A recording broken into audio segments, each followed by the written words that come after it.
Welcome back to Vidyabharati study channel पिलामाने मो study channel को स्वागत करुच्ची पिलामाने विद्याभारती स्टडी चैनल को स्वागत कली पिलामाने आज पंचम श्रेणी जो आदर्श विद्यालय प्रवेशिका परीक्षा है जनवरी 7 रे बा जनवरी 9 ना के तो भल डेट कही पारुनी ए जो प्रवेशिका परीक्षा है एथिरे जो क्वेश्चन आसीबो ना सामाजिक पाठर 15 मार्क से अध्याय अधिक आस अध्यायर ना होची आमे आमको किपरि शासन करू से अध्याय विषय पिला माने आज आमे विस्तृत भाव आलोचना करिबा।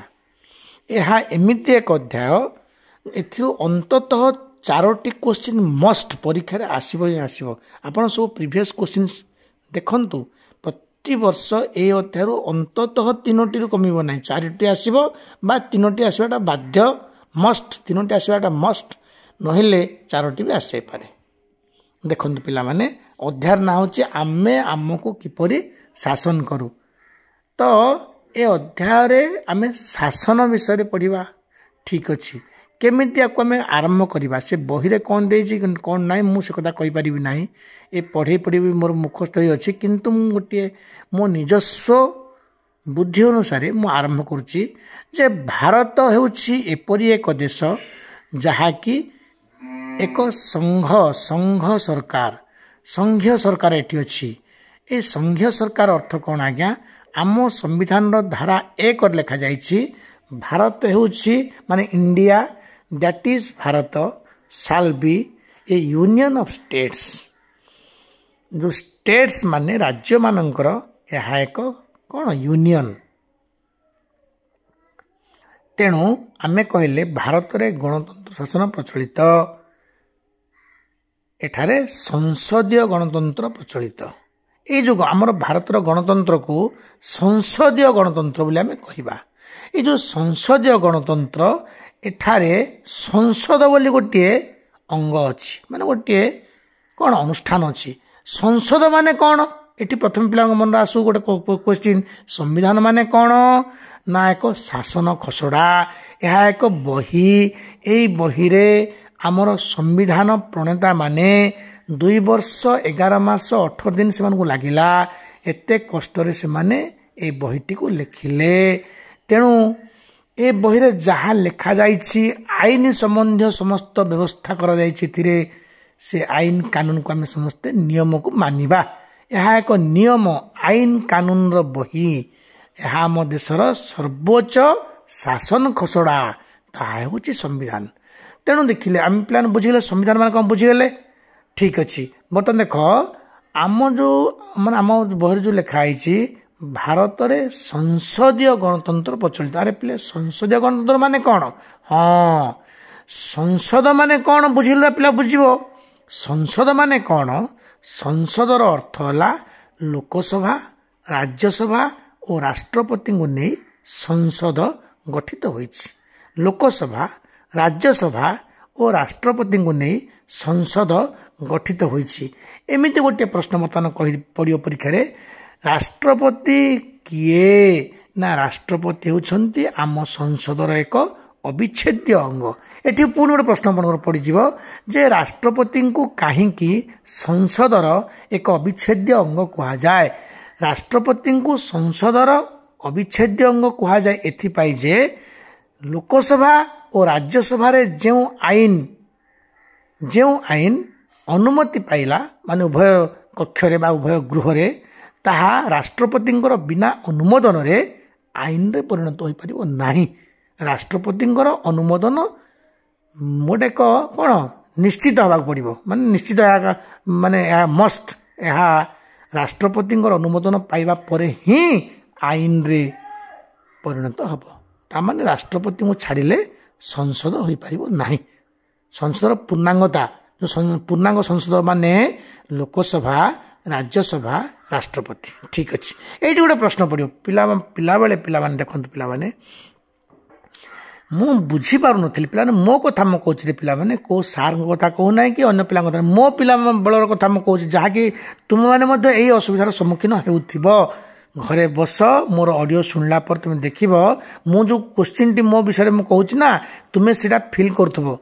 मु सबले भाबे अरे इंदिरा गांधी तो दिल्ली रे लोक रहिले सी तो दिल्ली लोक मुझे पिला बेले भावे मुझे पंचम सप्तम पढ़ी मोर से कथा मन पड़ुଛି बर्तमान पंचम में स्कॉलरशिप पाई पिला माने आसते समय जो एनआरटीएस परीक्षा होता ना एनआरटीएस परीक्षा ताहा एमती ऑब्जेक्टिव माने मल्टीपल नथिला डेस्क्रिप्टिव थिला आमे लेखुथिलु सेतिरे मु जदी पाइछि माने देखंतु मु केते परिश्रम करथिबा मोर मुंड माने केमती हेतु आपण बुझन मु बेसी विशेष कि जाउटी कहूनी ठीक अछि पिला माने मु किंतु गोटे द्वंद्व रे सबले पड़ी जाए मो बो सब कहे मो भौणी मान को अरे तू नंदिनी शतपथी भाया होनु जेने पचारि बसिली नंदिनी शतपथी किए ना नंदिनी शतपथी होचंती ओडिशार प्रथम महिला मुख्यमंत्री ये इंदिरा गांधी किए कारण से मुझे पिला थी मु दशम पढ़ला बेलू इंदिरा गांधी थे भारतर प्रधानमंत्री 1984 मसीहा 85 मसीह मैट्रिकुलेसन माने 86 मु मैट्रिक पास कली सेत बेलू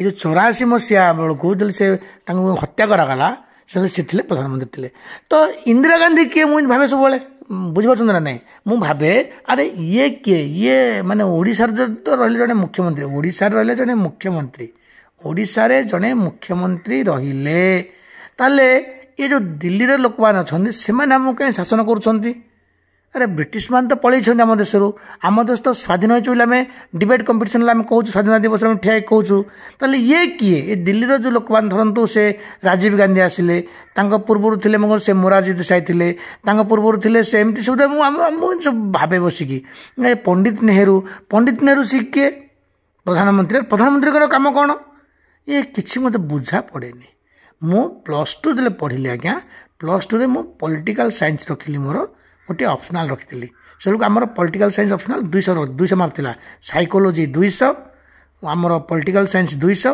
इकोनॉमिक्स 200 600 कंपलसरी इंग्लिश 200 800 है 100 मार्क कंपलसरी इंग्लिश ओडिया है 900 मार्क 900 मार्क परीक्षा में नौलु तो पॉलिटिकल साइंस से पढ़ी मुझे आस्ते आस्ते बुझिली जे भारत रे जो आम कहे दिल्ली रे सरकार गढ़ी से के पीवी नरसिम्हा राव बा मनमोहन सिंह ये भी जो आम जो कहूचे यार अर्थ है दिल्ली रे अच्छी गोटे सरकार जहा सबू राज्यर सरकार मानू कंट्रोल करिबो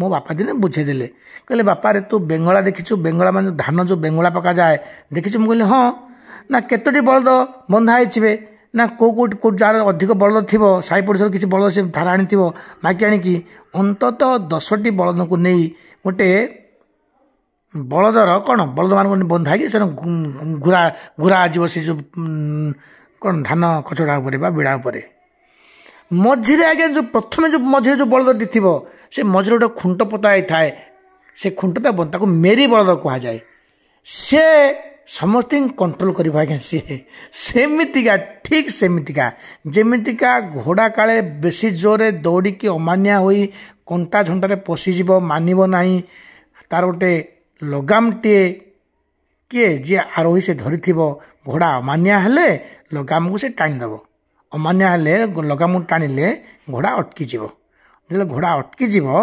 सी कौन हम ना घोड़ा को से निर्देश देव तू अन्य रास्ता चल से रास्ता चल एमती कहले घोड़ा से अनुसार कारण जब घोड़ा टिके अमान्य हम ना से लगाम को टाणिले घोड़ा को कष्ट हम नाक फोड़ा हो नाक मध्यम यदि लगाम आसो ना से दौड़ा से खिंचला माने ताको कष्ट हम घोड़ा मानिव ठीक सेमितिका धरतु भारत में बर्तमान 28टी राज्य अच्छा 7टी केन्द्रशासित अंचल अच्छा से 29 राज्य जहाँ कौच धरतु 25टा राज्य अच्छा भारत में मोर 40 राज्य अच्छा 30 राज्य अच्छा से छाड़ दिंतु ये जो राज्य मान प्रत्येक राज्यर लोक मान शासन करने से लोक मान निर्वाचन रे माने माने कौन चुनौती रे सेमानंकर पसंद अनुसार गोटे सरकार से राज्य पाई रहबो से राज्य केवल से सरकार द्वारा शासित हेबो ओडिशार सरकार ओडिशा को शासन करिवे आंध्र प्रदेश ऊपर तार किछि माने नाही दखल नाही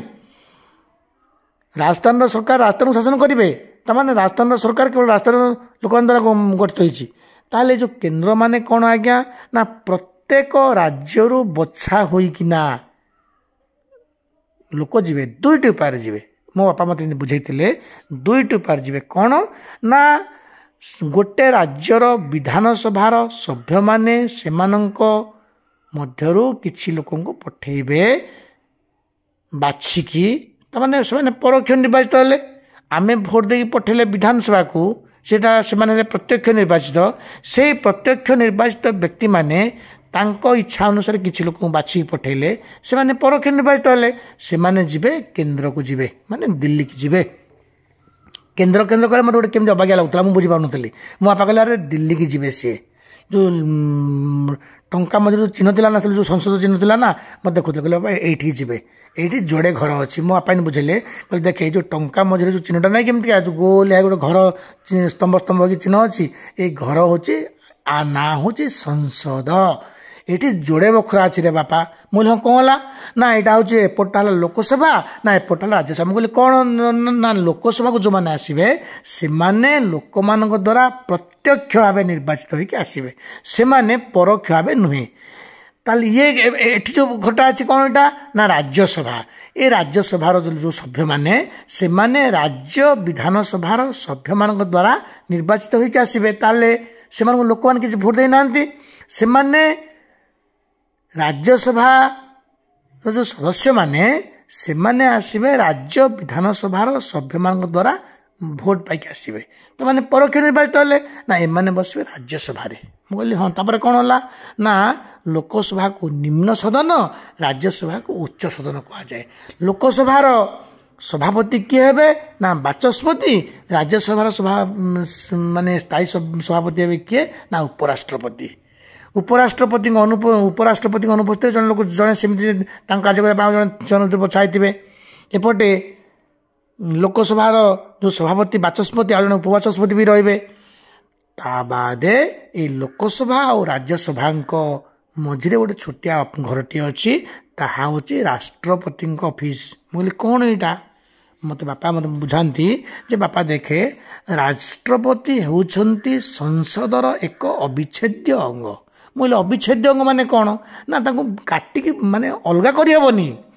ତାମାନେ ସଂସଦ ବୋଲି କହିଲେ ଏଇ ତିନି ଜଣଙ୍କୁ ହିଁ ବୁଝାଏ। ସଂସଦ ବୋଲି କହିଲେ ଏଇ ତିନି ଜଣ କିଏ, ଲୋକସଭା, ରାଜ୍ୟସଭା ଆଉ ରାଷ୍ଟ୍ରପତି।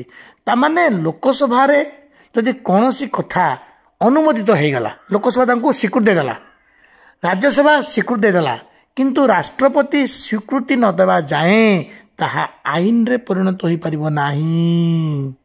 ତାମାନେ ରାଷ୍ଟ୍ରପତିଙ୍କର ସ୍ୱୀକୃତି ବାଧ୍ୟ। ତାହେଲେ ତାଙ୍କୁ ଆମେ କେମିତି ବିଚ୍ଛେଦ୍ୟ ବୋଲି କହିବା, ତାଙ୍କୁ ଅବିଚ୍ଛେଦ୍ୟ ବୋଲି କହିବା, ତାଙ୍କୁ ଆମେ କାଟିକି ବାହାର କରିପାରିବା ନାହିଁ। ସେ ତାଙ୍କ ବିନା ସଂସଦର ପୂର୍ଣ୍ଣାଙ୍ଗତା ମାନେ ପୂର୍ଣ୍ଣାଙ୍ଗ ସଂସଦ ହୋଇପାରିବନି। ତେଣୁ ରାଷ୍ଟ୍ରପତି ହେଉଛନ୍ତି ସଂସଦର ଏକ ଅବିଚ୍ଛେଦ୍ୟ ଅଙ୍ଗ। ହେଇଗଲା। ତାପରେ ଯାଇକି ମୁଁ ବୁଝିଲି, ମୁଲାରେ ହେ ଏମିତି ଯାଇ କଥା। ମୁଁ କହିଲି ବାପା ଏରା ସବୁ କ'ଣ, ମୁଁ ତ କିଛି ବୁଝିପାରୁନି। ଆରେ ଏରା ସବୁ ଆମର ଯେଉଁ ପଲିଟିକାଲ ସାଇନ୍ସ କହୁନୁ ତୁ, ସେ ପଲିଟିକାଲ ସାଇନ୍ସରେ ପଢ଼ା ହେବ, ରାଜନୀତି ବିଜ୍ଞାନ। ମୁଁ ତାପରେ ଆସ୍ତେ ଆସ୍ତେ ପିଲାମାନେ ଏତେ ମୋତେ ଭଲ ଲାଗିଲା, ମୁଁ +3ରେ ପଲିଟିକାଲ ସାଇନ୍ସ ଅନର୍ସ ରଖିଲି। ୟୁନିଭର୍ସିଟିରେ ଟପର ହୋଇଥିଲି ପିଲାମାନେ। କେତେବେଳେ ମୁଁ ମୋର ବାୟୋଡାଟା ବନେଇ ମୋର ସମସ୍ତ ସାର୍ଟିଫିକେଟ୍ ମୋର ଚ୍ୟାନେଲରେ ଅପଲୋଡ଼ କରିବି, ଆପଣମାନେ ଦେଖିବେ। ପଞ୍ଚମରେ ସ୍କଲାରସିପ୍ ପାଇଥିଲି, ମୁଁ +3ରେ ୟୁନିଭର୍ସିଟି ଟପର ହୋଇଥିଲି। ପିଜିରେ ମଧ୍ୟ ମୁଁ 62% ରଖିଥିଲି, 620 ରହିଥିଲା ମୋର। ବ୍ରହ୍ମପୁର ୟୁନିଭର୍ସିଟିରେ ମୁଁ ପିଜି କରିଛି ପିଲାମାନେ। ତେଣୁ ଏଇ ଯେଉଁ ରାଜନୀତି ବିଜ୍ଞାନ ଉପରେ ମୁଁ ଯେଉଁ ପିଜି କରିଛି, ମୁଁ ବିଶେଷ ଭାବରେ ରାଷ୍ଟ୍ରପତିଙ୍କ ବିଷୟରେ ମୁଁ ବେଶୀ ପଢ଼ିଲି, ବହୁତ ପଢ଼ିଲି। ମୁଁ ଡେଲି ପଢ଼େ ଯେ ରାଷ୍ଟ୍ରପତି ବୋଲି ଯେଉଁ ଲୋକ ରହିଲେ ୟାଙ୍କ କାର୍ଯ୍ୟଟା କ'ଣ।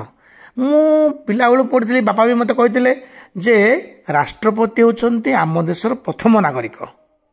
ଜଳବାହିନୀ, ସ୍ଥଳବାହିନୀ, ଆକାଶ ବାହିନୀର ମୁଖ୍ୟ ହେଉଛନ୍ତି ରାଷ୍ଟ୍ରପତି। ଏ ଯେଉଁ ରାଷ୍ଟ୍ରପତି ପଦଟା କେଉଁଥିପାଇଁ ଅଛି ନା, ଦେଖ ପିଲେ ନା, ବେଳେ ବେଳେ ଏମିତି ହୁଏ ଯେ ଆମ ଦେଶ ଯଦି କେହି ଆକ୍ରମଣ କଲା, ବୈଦେଶିକ ଶତ୍ରୁ ଆକ୍ରମଣ କଲେ, ଯେମିତି 1962ରେ ଚୀନ ଆକ୍ରମଣ କରିଥିଲା, 1965ରେ ପାକିସ୍ତାନ ଆକ୍ରମଣ କରିଥିଲା, 1972ରେ ଭାରତ ପାକିସ୍ତାନ ଯୁଦ୍ଧ ହୋଇଥିଲା। ଏମିତି ଯଦି କୌଣସି ପରିସ୍ଥିତି ଉପୁଜିବ, ତାହେଲେ ଆମ ସରକାର କ'ଣ କରିବେ, ରାଷ୍ଟ୍ରପତି କ'ଣ କରିବେ ନା, ଦେଶରେ କ'ଣ ଯେଉଁ ଆପାତକାଳୀନ ପରିସ୍ଥିତି ମାନେ ଜରୁରୀକାଳୀନ ପରିସ୍ଥିତି ଘୋଷଣା କରିବେ। ଜାତୀୟ ଜରୁରୀକାଳୀନ ପରିସ୍ଥିତି ଘୋଷଣା କଲେ ତାହା ବଳରେ ଆପେ ଆପେ ସବୁ ରାଜ୍ୟର ସରକାର ଭାଙ୍ଗିଯିବେ, ରାଷ୍ଟ୍ରପତି ସର୍ବେ ସର୍ବା ହେଇକି ଶାସନ କରିବେ। ଠିକ୍ ଅଛି।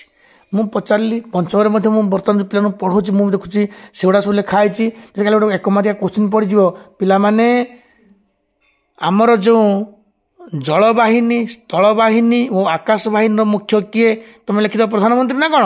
ନା ନା, ରାଷ୍ଟ୍ରପତି ରାଷ୍ଟ୍ରପତି ରାଷ୍ଟ୍ରପତି ରାଷ୍ଟ୍ରପତି, ପ୍ରଧାନମନ୍ତ୍ରୀ ନୁହେଁରେ ପିଲାମାନେ। ଜଳବାହିନୀ, ସ୍ଥଳବାହିନୀ ଓ ଆକାଶ ବାହିନୀର ମୁଖ୍ୟ ହେଉଛନ୍ତି ରାଷ୍ଟ୍ରପତି। ତାହେଲେ ପିଲେ ପ୍ରଧାନମନ୍ତ୍ରୀଙ୍କୁ କିଏ ନିଯୁକ୍ତି ଦିଅନ୍ତି? ପ୍ରଧାନମନ୍ତ୍ରୀ କିଏ? ଏଇଠି ଗୋଟିଏ ପଏଣ୍ଟ ମୁଁ କହିଦେବି। ବର୍ତ୍ତମାନ ପ୍ରଧାନମନ୍ତ୍ରୀ ଯେଉଁ ନିଯୁକ୍ତି ଦିଆଯାଏନି କି, ତା ପୂର୍ବରୁ କହିଦେବି ରାଷ୍ଟ୍ରପତି କିପରି ନିର୍ବାଚିତ ହୁଅନ୍ତି। ରାଷ୍ଟ୍ରପତିଙ୍କୁ କେଉଁମାନେ ଭୋଟ ଦେବେ? ପିଲାମାନେ ଆଖି ବୁଝିକିନା ତୁମେ ଏଠି ଦୁଇଟି ପଏଣ୍ଟ ମନେ ରଖ। ପ୍ରତ୍ୟକ୍ଷ ନିର୍ବାଚନ, ପରୋକ୍ଷ ନିର୍ବାଚନ। ପ୍ରତ୍ୟକ୍ଷ ନିର୍ବାଚନ, ପରୋକ୍ଷ ନିର୍ବାଚନ। ପ୍ରତ୍ୟକ୍ଷ ନିର୍ବାଚନ ବୋଲି କହିଲେ ତୁମ ପାଟିରୁ ଧଡ଼ାସ କିନା ବାହାରୁ ଗୋଟେ କଥା, ଲୋକସଭାର ସଭ୍ୟମାନେ ପ୍ରତ୍ୟକ୍ଷ ଭାବେ ନିର୍ବାଚିତ ହୁଅନ୍ତି, ରାଜ୍ୟ ବିଧାନସଭାର ସଭ୍ୟମାନେ ପ୍ରତ୍ୟକ୍ଷ ଭାବେ ନିର୍ବାଚିତ ହୁଅନ୍ତି, ସରପଞ୍ଚ, ସମିତି ସଭ୍ୟ, ଏମାନେ ଜିଲ୍ଲା ପରିଷଦର ସଭ୍ୟମାନେ, ୱାର୍ଡ଼ ମେମ୍ବରମାନେ, ଏମାନେ ପ୍ରତ୍ୟକ୍ଷ ଭାବେ ନିର୍ବାଚିତ ହୁଅନ୍ତି। ତାମାନେ ଗଣିତ ପିଲାମାନେ, ଆମେ ପୁରା ତଳୁଆରୁ ଆରମ୍ଭ କରିବା। ତଳୁ କ'ଣ? ଏକ ହେଲେ ୱାର୍ଡ଼ ମେମ୍ବର, ଦୁଇ ହେଲେ ଆମର କିଏ ମାନେ ସରପଞ୍ଚ, ତିନି ହେଲେ ସମିତି ସଭ୍ୟ, ଚାରି ହେଲେ ଜିଲ୍ଲା ପରିଷଦର ସଭ୍ୟମାନେ, ପାଞ୍ଚ କ'ଣ? ବିଧାନସଭାର ସଭ୍ୟମାନେ, ଛଅ ହେଲା କ'ଣ? ଲୋକସଭାର ସଭ୍ୟମାନେ। ଏମାନେ ସମସ୍ତେ ପ୍ରତ୍ୟକ୍ଷ ଭାବେ ନିର୍ବାଚିତ। ଏମାନେ ପ୍ରତ୍ୟକ୍ଷ ନିର୍ବାଚନରେ ନିର୍ବାଚିତ ହୁଅନ୍ତି, ମାନେ ଲୋକମାନେ ତାଙ୍କୁ ଡାଇରେକ୍ଟ ଭୋଟ ଦେବେ। ସେମାନେ ଯିଏ ଅଧିକ ଭୋଟ ପାଇଲା ସିଏ ହେଲା ନିର୍ବାଚିତ ପ୍ରତିନିଧି। ଏମାନେ ସବୁ ଜଣେ ଜଣେ ଲୋକ ପ୍ରତିନିଧି। ଏମାନେ ଜଣେ ଜଣେ ଲୋକ ପ୍ରତିନିଧି। ତାମାନେ ବିଧାନସଭାର ସଭ୍ୟମାନଙ୍କୁ କ'ଣ କୁହାଯାଏ? ବିଧାୟକ କୁହାଯାଏ। ଲୋକସଭାର ସଭ୍ୟଙ୍କୁ କ'ଣ କୁହାଯାଏ? ସାଂସଦ କୁହାଯାଏ। ରାଜ୍ୟସଭାର ସଭ୍ୟଙ୍କୁ ମଧ୍ୟ ସାଂସଦ କୁହାଯାଏ।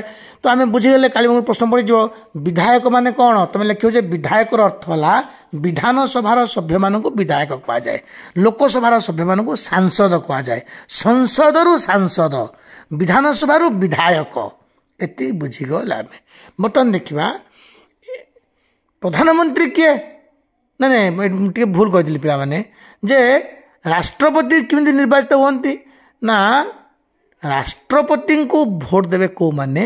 ନା, ଲୋକସଭାର ନିର୍ବାଚିତ ସଭ୍ୟ, ରାଜ୍ୟସଭାର ନିର୍ବାଚିତ ସଭ୍ୟ ଓ ରାଜ୍ୟ ବିଧାନସଭାର ସଭ୍ୟମାନେ ମିଶିକିନା ରାଷ୍ଟ୍ରପତିଙ୍କୁ ନିର୍ବାଚିତ କରିବେ। ରାଷ୍ଟ୍ରପତିଙ୍କ ଅନୁପସ୍ଥିତିରେ ତାଙ୍କ କାର୍ଯ୍ୟକୁ ତୁଲାଇବା ପାଇଁ ଜଣେ ଉପରାଷ୍ଟ୍ରପତି ରହିବେ। ଠିକ୍ ଅଛି ପିଲାମାନେ, ବର୍ତ୍ତମାନ ଦେଖିବା ପ୍ରଧାନମନ୍ତ୍ରୀ କିପରି ନିର୍ବାଚିତ ହୁଅନ୍ତି, ସେ କିଏ, କେମିତି ଆସନ୍ତି? ନା ଦେଖ, ଆମର ଯେଉଁ ଲୋକସଭା ପାଇଁ ଯେଉଁ ନିର୍ବାଚନ ହେବନି କି ପିଲାମାନେ, ସାଧାରଣ ନିର୍ବାଚନ, ଲୋକସଭାର ନିର୍ବାଚନରେ 545 ଜଣ ମାନେ ସଭ୍ୟ ରହିବେ ବୋଲି ଆମେ ପଢ଼ିଛେ। ଲୋକସଭାର ସଭ୍ୟ ସଂଖ୍ୟା 545, ଲୋକସଭାର ସଭ୍ୟ ସଂଖ୍ୟା 545, ଲୋକସଭାର ସଭ୍ୟ ସଂଖ୍ୟା 545, କିନ୍ତୁ 543 ପ୍ରତ୍ୟକ୍ଷ ଭାବେ ନିର୍ବାଚିତ ହୁଅନ୍ତି, 2 ଜଣ ରାଷ୍ଟ୍ରପତିଙ୍କ ଦ୍ୱାରା ମନୋନୀତ ହୁଅନ୍ତି। ଦଶମ ଶ୍ରେଣୀ ପିଲାମାନେ ଯଦି ମୋର ଏ ଭିଡ଼ିଓ ଶୁଣୁଥିବେ, ସେମାନେ ଶୁଣିବେ ଯେ ଲୋକସଭାର ସଭ୍ୟ ସଂଖ୍ୟା ସର୍ବାଧିକ କେତେ ହୋଇପାରିବ? 552 ହୋଇପାରିବ, କିନ୍ତୁ ବର୍ତ୍ତମାନ 545। ଏହି 545ରୁ 2 ଜଣ ହେଉଛନ୍ତି ଆଙ୍ଗ୍ଲୋ ଇଣ୍ଡିଆନ୍ ସମ୍ପ୍ରଦାୟରୁ ନିର୍ବାଚିତ ମନୋନୀତ ହୋଇଥିବା। ନିର୍ବାଚିତ ବୋଲି ଫେରେ ମୋର ପାଠକୁ ଦେଖୁନ, ମୁଁ ମାଷ୍ଟର ଭୁଲ କହୁଛି। ନିର୍ବାଚିତ ବୋଲି ଭୁଲି ଯାଆନ୍ତୁ ପିଲାମାନେ।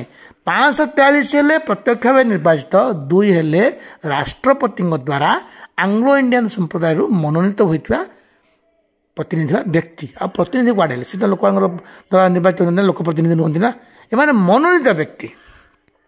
ଠିକ୍ ଅଛି, ତ ଦେଖାଯିବ ଲୋକସଭାର ସାଧାରଣ ନିର୍ବାଚନରେ ଯେଉଁ ରାଜନୈତିକ ଦଳ ସଂଖ୍ୟାଗରିଷ୍ଠତା ପାଇଲା ତାକୁ କୁହାଯିବ ସଂଖ୍ୟାଗରିଷ୍ଠ ଦଳ ବୋଲି ତାକୁ କୁହାଯିବ। ସିଙ୍ଗିଲ୍ ମେଜରିଟି ପାର୍ଟି ବା ମେଜରିଟି ପାର୍ଟି ଅଫ୍ ଲୋକସଭା ବୋଲି କୁହାଯିବ।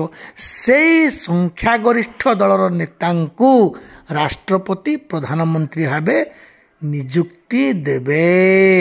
ବର୍ତ୍ତମାନ ପ୍ରଧାନମନ୍ତ୍ରୀ ନିଯୁକ୍ତ ହୋଇଗଲେ, ପିଲାମାନେ ତ ବୁଝିଗଲେ ତ?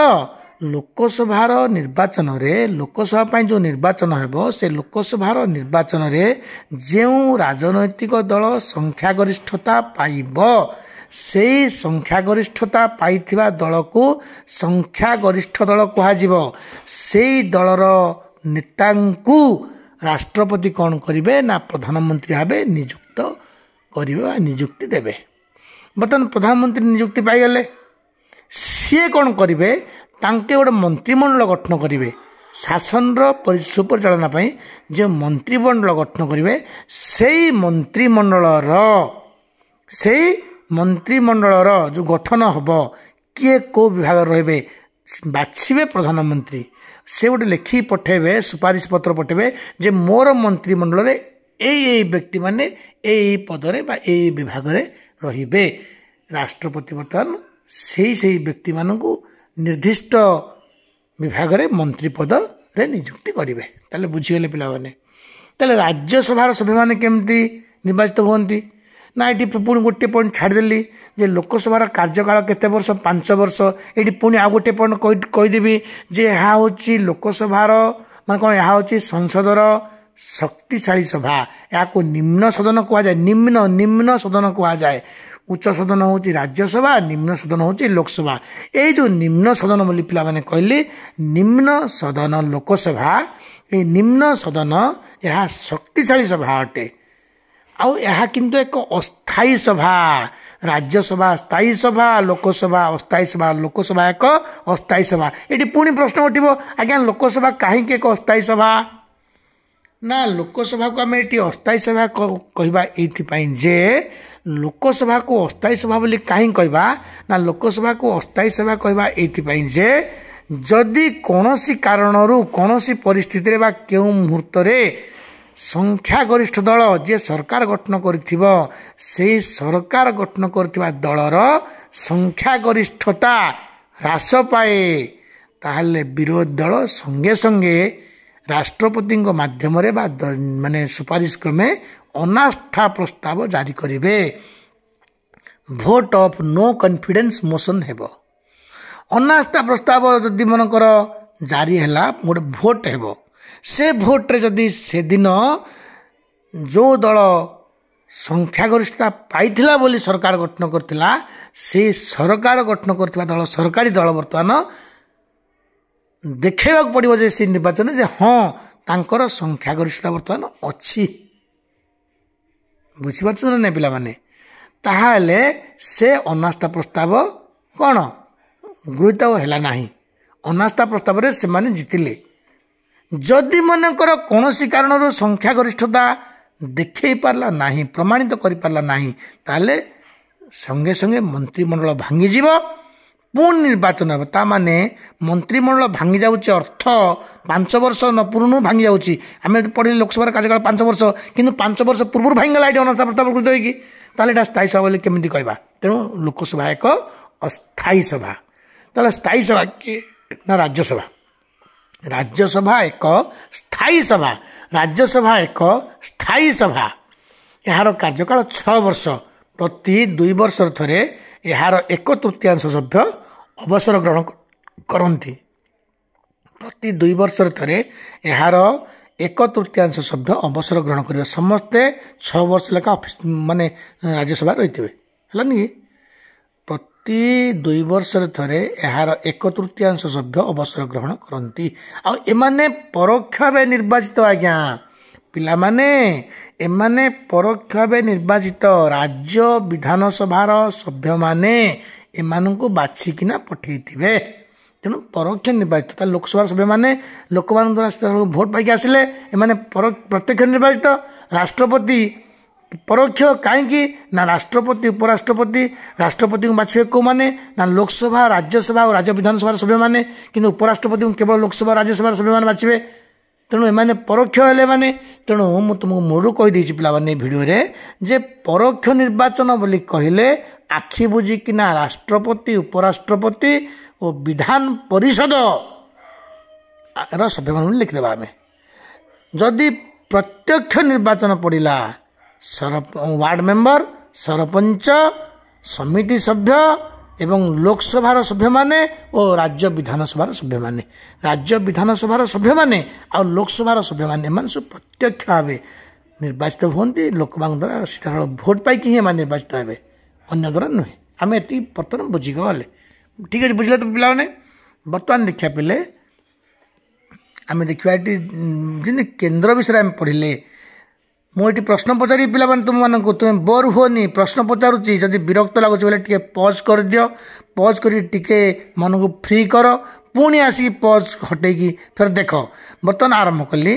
जे आमे जो पढ़िले केंद्र सरकार बोली पढ़िले केंद्र सरकार माने कौन संसद संसद संसदर कार्य कौन ना जो राज्य माने अछंती प्रत्येक राज्य सरकार को ये नियंत्रण करिवो सबु राज्य मानक ये नियंत्रण करिवो तेणु ये नियंत्रणकारी केंद्र अच्छी मझिरे अच्छी बर्तमान देखा राज्य सरकार देखा राज्य सरकार रे राज्यर शासन मुख्य किए ना राज्यपाल काली एक मार्किया पड़ जिलार मुख्य किए जिलापाल राज्यर मुख्य किए राज्यपाल देशर मुख्य किए देशपाल हाँ देशपाल बा राष्ट्रपति अरे भाई देशपाल न कही आम राष्ट्रपति बोली कही आसुचे तेणु कौन भूलटे कौन रहा है ना नहीं पिला माने बर्तमान देख राज्यपाल राज्यर मुख्य राज्यपाल ये कौन सी निर्वाचित प्रतिनिधि नुहंती राष्ट्रपति राज्यपाल को नियुक्त करती मान नियुक्ति दियंती काली प्रश्न पड़ो राज्यपाल को किए नियुक्ति दियंती राष्ट्रपति राज्यपाल को किए नियुक्ति दियंती राष्ट्रपति पिला माने वर्तमान मत गोटे प्रश्न को पिला क्विज तुम बही ना रे पिला माने ओडिशार क्यों व्यक्ति वर्तमान दुईटी राज्यर राज्यपाल विश्वभूषण हरिचंदन देखो राष्ट्रपति तांको मनोनीत कले बाछिले जे तुम्हें अमुक अमुक राज्यर राज्यपाल हो ताहले राज्यपाल लोक प्रतिनिधि केमती हेले ना ये निर्वाचित नुहंती ठीक अच्छे एमि थर क्वेश्चन पड़ता जे निम्नलिखित मध्यरु किए सरकारी कर्मचारी अटंती एम गोटे क्वेश्चन पड़ता से क्वेश्चन मोर मन पड़ा मुझे वीडियो मझे माने मोर कहीदे देख एक ऑप्शन देता सरपंच दुई ऑप्शन देती पंचायत सेक्रेटारी तीन ऑप्शन देती कौन हाँ से प्रधानमंत्री चार ऑप्शन देती सरपंच से समिति सभ्य कौन देता एमती तुम पे देख ये जो मैंने भोट पाई निर्वाचित होगी जाइछन्ति सेमान तो निर्वाचित प्रतिनिधि तो लोक प्रतिनिधि ना से सरकारी कर्मचारी नुहंती से जो माने सरकारी प्रतिनिधि से दरमा पाइबे आउ से परीक्षा देकी ना इंटरव्यू देकी से सिलेक्टेड होकर आसथिबे एटी पंचायत सेक्रेटरी जने सरकारी कर्मचारी सरपंच जने लोक प्रतिनिधि निर्वाचित व्यक्ति निर्वाचित प्रतिनिधि लोक प्रतिनिधि राष्ट्रपति से भी सरकारी कर्मचारी नुहंती से कौन निर्वाचित परोक्ष भाव हूँ कि प्रत्यक्ष भाव हूँ अरे से तो निर्वाचित व्यक्ति ना सी भी जन माने लोक मान द्वारा जो मैंने निर्वाचित होते से बाछी परोक्ष भाव निर्वाचित हुए तेणु पाने एमती क्वेश्चन बुले बंके पकड़ आम प्रत्येक क्वेश्चन प्रिपेयर हो जाइए एमती गोटे एमती क्वेश्चन छाड़ ना जो जो क्वेश्चन पड़ो आम करें कहीं गोटे क्वेश्चन देखो पाने पुणी दोहराऊँ देखूँ जे लोकसभार सभापति किए लोकसभा किए सभापतित्व करते अध्यक्षता करती बाचस्पति बाचस्पति अनुपस्थित जड़े उपबाचस्पति थे से कार्य तुलेबे राज्यसभा स्थायी सभापति किए बा अध्यक्ष किए उपराष्ट्रपति है आम ये बुझे राष्ट्रपति अनुपस्थित उपराष्ट्रपति कार्य तुलांती ये गोटा बुझेगा आम आ राष्ट्रपति को किए निर्वाचित करती ना राष्ट्रपति परोक्ष निर्वाचित होती उपराष्ट्रपति परोक्ष निर्वाचित होती राष्ट्रपति को लोकसभार निर्वाचित प्रतिनिधि राज्यसभार निर्वाचित प्रतिनिधि एवं राज्य विधानसभार सभ्य माने निर्वाचित करते उपराष्ट्रपति को केवल लोकसभा राज्यसभा सभ्य माने निर्वाचित करेंगे ये आम बुझीगले लोकसभार सभ्य संख्या के 543 2 मान कौन 2 जन होती आंग्लो इंडियन संप्रदायर व्यक्ति राष्ट्रपति द्वारा मनोनीत होते 543 जन प्रत्यक्ष निर्वाचित राज्यसभा सभ्य संख्या के 250 238 मिश्रण 12 कौन ना 238 जन व्यक्ति राज्य विधानसभा मान निर्वाचित होकर आसवे आउ 12 जन व्यक्ति मनोनीत होते राज्यसभार 12 जन व्यक्ति मनोनीत मनोनीत मनोनीत संगीत साहित्य कला विज्ञान शिक्षा समाज सेवा और विज्ञान क्षेत्र में पारदर्शिता लाभ करथिबा 12 जन व्यक्ति को राष्ट्रपति मनोनीत करेंगे इच्छा जमी लता मंगेशकर जड़े संगीतज्ञ माने भल जड़े सिंगर थे से जो माने लता मंगेशकर को राष्ट्रपति राज्यसभा को मनोनीत करते तेंदुलकर ये ना आम समस्ते पे जाने तेंदुलकर तेंदुलकर तेंदुलकर सचिन तेंदुलकर सचिन तेंदुलकर को जड़े विशिष्ट क्रीड़ाविद हिसाब से आमर ओडिशार दिलीप तिर्की हकी खेला एम सब कौन राज्यसभा को मनोनीत करते ना नहीं ତେଣୁ ସଙ୍ଗୀତ ସାହିତ୍ୟ କଳା ବିଜ୍ଞାନ କ୍ରୀଡ଼ା ସମାଜ ସେବା କ୍ଷେତ୍ରରେ ପାରଦର୍ଶିତା ଲାଭ କରୁଥିବା 12 ଜଣ ବ୍ୟକ୍ତିଙ୍କୁ ରାଷ୍ଟ୍ରପତି ରାଜ୍ୟସଭାକୁ ମନୋନୀତ କରିବେ। ଆମେ କେତେ କୋଶ୍ଚିନ୍ ବର୍ତ୍ତମାନ ପଢ଼ିଗଲେ, ଏତିକି ମନେ ରହିଲା, ବାସ୍ ଆମେ ଜାଣିଲେ। ବର୍ତ୍ତମାନ ଆସିଲା ସ୍ୱାୟତ୍ତ ଶାସନ କ'ଣ? ସ୍ୱାୟତ୍ତ ଶାସନ, ସ୍ୱଯୁକ୍ତ ଆୟତ ସ୍ୱାୟତ୍ତ। ସ୍ୱଯୁକ୍ତ, ସ୍ୱ ମାନେ କ'ଣ? ନିଜର ଆୟତରେ କେଉଁ ଶାସନ ଅଛି ପିଲାମାନେ? ଆରେ ଗଣତନ୍ତ୍ର ଶାସନକୁ ହିଁ କୁହାଯାଏ ସ୍ୱାୟତ୍ତ ଶାସନ। ମାନେ କ'ଣ? ଗଣତନ୍ତ୍ରକୁ ତୃଣମୂଳ ସ୍ତରରେ ଲୋକପ୍ରିୟ କରାଇବା ନିମନ୍ତେ ମହାତ୍ମା ଗାନ୍ଧୀଙ୍କର ଗୋଟେ ସ୍ୱପ୍ନ ଥିଲା ଯେ ରାଷ୍ଟ୍ରନୀତି ନିୟାମକ ନିର୍ଦ୍ଦେଶାବଳୀ ବୋଲି ଯେଉଁ ଆମର ଯେଉଁ ସମ୍ବିଧାନ ଗୋଟେ ଅଛି ଅଧ୍ୟାୟ, ସେଥିରେ ଲେଖାଗଲା ଯେ ପଞ୍ଚାୟତୀ ରାଜ ଶାସନ ବ୍ୟବସ୍ଥା ରହିବ। ମାନେ ତୃଣମୂଳ ସ୍ତରରେ ଗଣତନ୍ତ୍ରକୁ ଲୋକାଭିମୁଖୀ କରାଯିବ, ସବୁ ଲୋକମାନଙ୍କୁ ବୁଝାଇ ଦିଆଯିବ ଯେ ଗଣତନ୍ତ୍ର ମାନେ କ'ଣ। ୟାକୁ ହିଁ କୁହାଗଲା ସ୍ୱାୟତ୍ତ ଶାସନ ବ୍ୟବସ୍ଥା। ୟାକୁ ଦୁଇ ଭାଗରେ ଭାଗ କରାଗଲା। ଗୋଟେ ହେଲା ଗ୍ରାମାଞ୍ଚଳ ସ୍ୱାୟତ୍ତ ଶାସନ ବ୍ୟବସ୍ଥା, ଆଉ ଗୋଟେ ହେଲା ସହରାଞ୍ଚଳ ସ୍ୱାୟତ୍ତ ଶାସନ ବ୍ୟବସ୍ଥା।